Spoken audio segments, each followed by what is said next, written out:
Wow. Johnny Manziel, who vowed not to embarrass the Browns organization during the team's bye week, is back in the news for some alleged off-the-field actions. TMZ posted a video Monday afternoon of what they reported was Manziel partying in an Austin nightclub Friday night during the Browns' bye.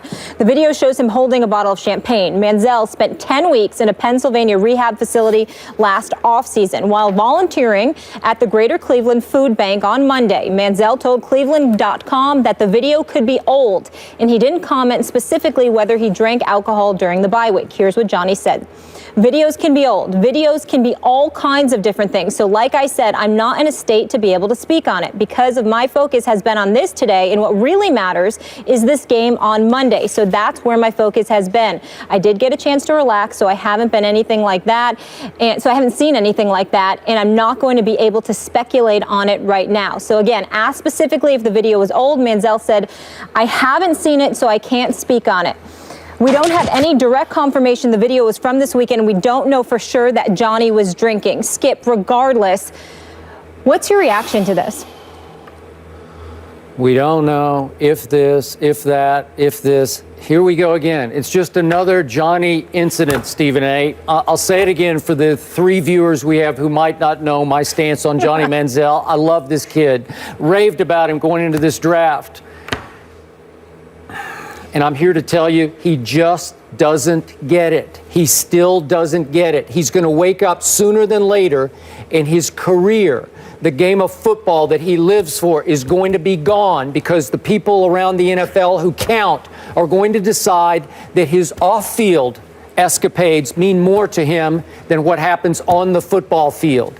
I'm here to warn Johnny Manziel, kid I love, you're going to play your way, quote unquote, play your way out of the league off the field because you ain't really playing your way into the league on the field just yet. We've seen some positive signs. Now you've been named Cleveland's starting quarterback for the last 6 games. And here we go again. Obviously, Stephen A., I'll be the first to tell you, you and I go back and forth about this. There's nothing wrong with most professional athletes going to nightclubs. Even though I do have my issues with what can go wrong in nightclubs to professional athletes after midnight, but that's a whole nother issue. I'm still saying usually nothing wrong, unless you're Johnny Manziel and you have been involved in incident upon incident, all of which have detonated viral photos on the internet of you, Johnny, looking foolish, looking stupid, looking so un-National Football League starting quarterback-esque. And here we go again with the Johnny Manziel, as you point out, spent 10 months in an addiction treatment center up near Cleveland. And we know that he just was absolved, let off the hook on what could have been a violation of the NFL Conduct Code, an incident involving him and his girlfriend in a car, which he told police when they came to investigate that she did fear for her life, but he's been let off that hook. Not sure how, but he was let off that hook. And he promised his coach going into the bye week that even though, obviously, he told the police after the incident, yes, he had been drinking, but he told his coach, going into the bye week, the one thing you don't have to worry about is me. I will not embarrass this franchise during the bye week. I will not cause a distraction for the Cleveland Browns during the bye week. And here we go again. Again, not sure exactly what happened, though it sure sounds like, at the very least, he did fly to Austin during the bye week and he did go to nightclubs. Anybody else, I'm fine with that. Johnny, not fine with that because photos will be taken, photos will go viral, some video might go viral. We're not sure about the authenticity, but when Johnny had a chance to put to rest the authenticity of the videos and what he did or didn't do in Austin, Texas, he was vague. He was not definitive at all. He danced, made you wonder, made you suspicious once again. You couldn't definitively say, no, I was not drinking and I did not do that and I didn't, nope, I did not do that. He did say that because the team had off all the way Thursday through Monday, he came back early. He came back on Saturday, in part to attend the Ohio State-Michigan State game, said he had a lot of fun there.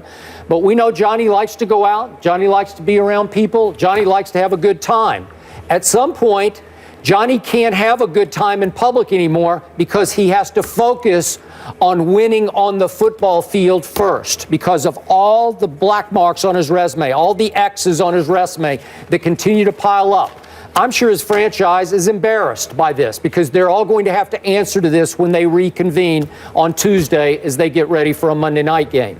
So, Stephen A., again, it's just yet another chapter in the ongoing saga of Johnny Manziel that I think is going nowhere. Well, first of all, he shouldn't have been out partying when his team has lost 5 straight and he just got named the starting quarterback. You kind of need to be in the film room trying to figure out a way to win a football game, particularly when the final 6 games of the regular season are basically the litmus test on what Johnny Manziel could do on the NFL level. So I hear where you're coming from there. Here is where I think you're missing the boat, Skip Bayless. And I don't even think you thought about this until I said this. Johnny Manziel is no dummy. He's a highly intelligent young man. He has to know how something like this looks. Now, granted, with alcohol being involved potentially, we don't know this for sure, but you got a champagne bottle, whatever the case may be. You know the assumptions that are going to be made. Did it ever occur to you, Skip Bayless, that he's doing it on purpose so he will get shipped out of Cleveland? Johnny Manziel, let me tell you right now, is not happy in Cleveland. I'm talking about from a lifestyle, quality of life perspective. He is no LeBron James. And I'm not talking about just like as much as, obviously not talent-wise, but LeBron James, that is home to him. LeBron James loves being in Ohio. LeBron James' family loves being in Ohio. His friends love being in Ohio. That is home to them. That is not home to Johnny Manziel. He's there because he has to be. That's why Johnny Manziel is there. Did it ever occur to you that all of these incidences, particularly when he knows he's going to have an opportunity to perform on the playing field, his whole thing is to perform on the playing field to the best of my ability, yet at the same time be somewhat of a loose cannon, a potential headache. So I'm not worth it for Cleveland, but I might be worth it for somebody else that can get me in a different environment than this, because this is not where I want to be.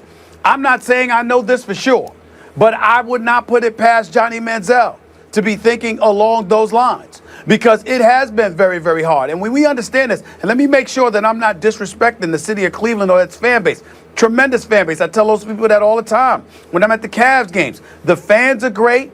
The city, the fan base, the basketball team is obviously great. All those things are true. A little bit too cold for my liking. I prefer South Beach any day to Cleveland, but that's not where I'm going here. Where I'm going here with Johnny Manziel is that by and large, speak to the folks in Cleveland, the radio hosts, the pundits, the newspaper columnists, everybody else, they will tell you in unison that the Cleveland Browns may be the most dysfunctional franchise you can find. The owner wanted them, but the owner ain't on the same page as the GM. The GM ain't on the same page as Coach Mike Pettin. Everybody seems to have their own agenda. There doesn't seem to be any rhyme or reason to what they're doing, and Johnny Manziel is caught in the middle of all of that. So he knows he needs to be in a better situation, not just from a lifestyle perspective, but from a football perspective. And maybe, just maybe, and I'm guessing, maybe he's doing this on purpose, knowing that he's going to play and he'll have an opportunity to perform and impress eyeballs. His whole point is, I still don't want to be here when all is said and done. Somebody, please view this as a cry for help to get me the hell out of Cleveland, because I can't stand playing for this organization. I think it's entirely possible that that's what his thinking is, and I think that assists in some of his perceived reckless behavior. I have thought about your theory. I have tried to read into this that that's what the kid is doing. It's just hard for me to believe. Listen, the incident with the girlfriend, that's a dangerous tightrope you're walking. If you're trying to... I want to talk about that. Yeah, I know. But that's one where you've gone completely over the edge on that one. That's one that could ruin you. It could ruin the rest of your career, whatever's left of it. So if we're going to just for conjecture's sake, let's say that the TMZ video is authentic and it did happen last Thursday, Friday. Remember, they were off It's last week. It was the bye week. It happened. Yeah. Let's say, for the sake of this discussion, it is authentic. So you're telling me that he's sort of faking it. He's looking like he's acting a fool up in the club with waving the Dom bottle in his hand. You know, man, it's just hard for me to believe you'd go that far in your bye week after you promised your team you would at least lay low that week. I don't know. You're running the risk that no other team will even take a chance on you. Yeah, I'm not talking about the bottle. That might have to do, and you know this better than me because you've acknowledged, you know, your family's history without going to how much you know about that. So you would know about that more than me. I'm talking about his willingness to even go.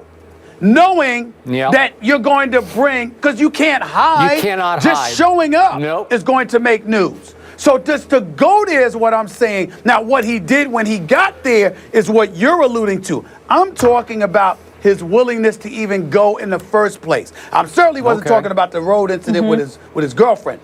I'm talking about his willingness to go into public forums where he's going to be seen doing something other than playing football. Just the mere fact that he did that. Well, as to you and me, I always he's say, asking for trouble. Yeah, I agree. And I know that.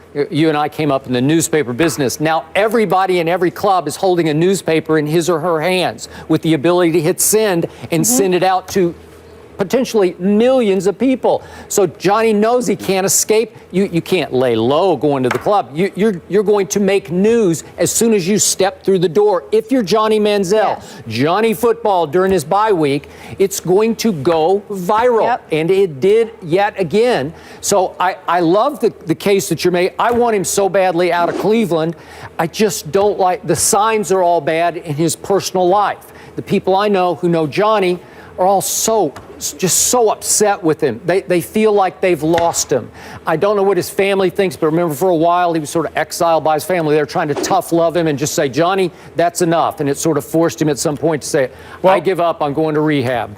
Go ahead. Last point on this, Skip. Always remember this. When you are young, I don't care whether you're privileged or desolate.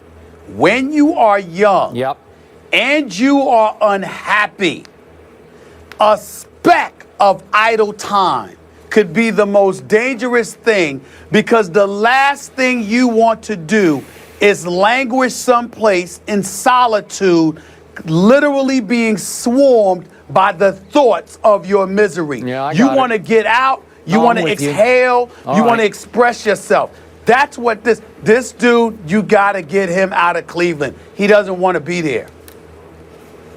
Yeah. I just have one piece of advice. If he is going to party, if your theory isn't true, Stephen A., Terrell Davis used to always say this, my former colleague, bring the party to you and have people leave the phones at the door if you're going to do that. And I think the bottom line, Skip, what you said is he just doesn't get it. No.